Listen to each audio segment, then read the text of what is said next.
What's up, guys? Welcome to your 28th Android tutorial for the new Boston.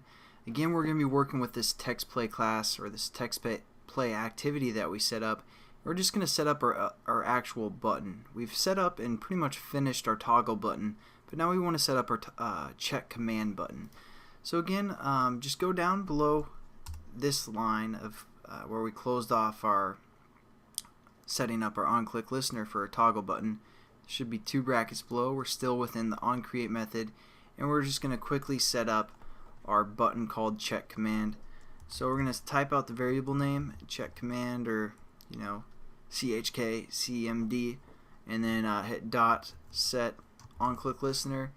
You guys should be getting pretty familiar with this. We're just going to finish off the statement so we don't forget later, and then we're going to hit new view dot onClick listener, enter, and it'll set it up for us.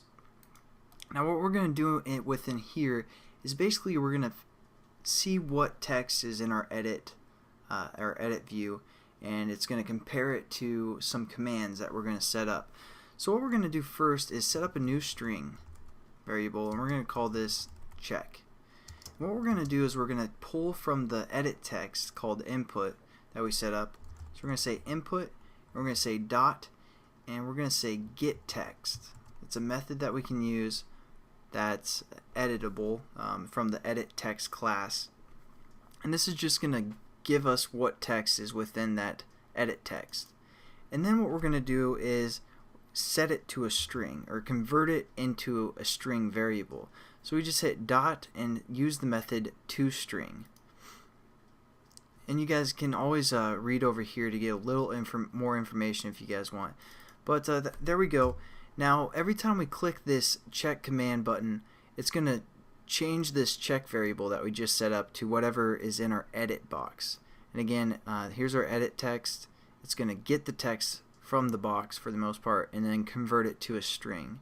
So those are some methods you guys might want to use for your edit text when you're working with those. And then what we're going to do is we're going to say if, and then you guys are kind of familiar with the if statement, hopefully.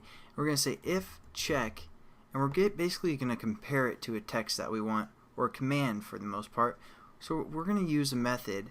I mean, you'd expect, say, you might think of something like this: if our edit box for the most part equals Travis, we can do something, but you can't compare two strings like that, because again, this is a string for the most part, and this is a string. You can't compare them with the equal sign, which is pretty lame. But we have to use a method, so we're going to say if dot, and it says content equals, and it's going to compare it to a character sequence. So basically that means it's going to be case sensitive for the most part, and it's a boolean, so it's going to be true or false. So if our check, or whatever is in our edit box, equals whatever string we set up here, so we're going to say something like left.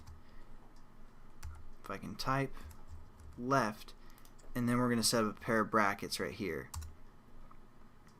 And so now if our edit box, if someone typed in left all lowercase, and hit enter, or hit the button called check command, it's going to set up this variable, pull the text from it, turn it into a string, and then basically so our check would equal left right now for the most part, and then it's going to compare it to this command left that we set up. So if our string equals left, and it's going to basically do whatever is within this statement.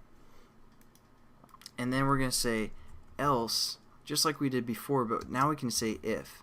So it's basically going to check through this statement as well, and we can just kind of copy and paste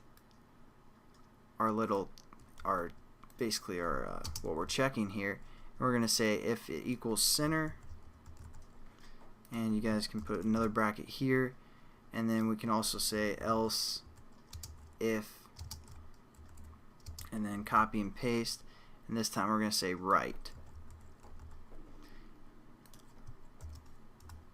So there we go. I know we're getting a lot of brackets, so hopefully you guys are following along perfectly and you aren't getting errors or anything. But and that's also why we closed off that statement early, because looking through all these brackets, you're like, dang it, where am I supposed to close that off?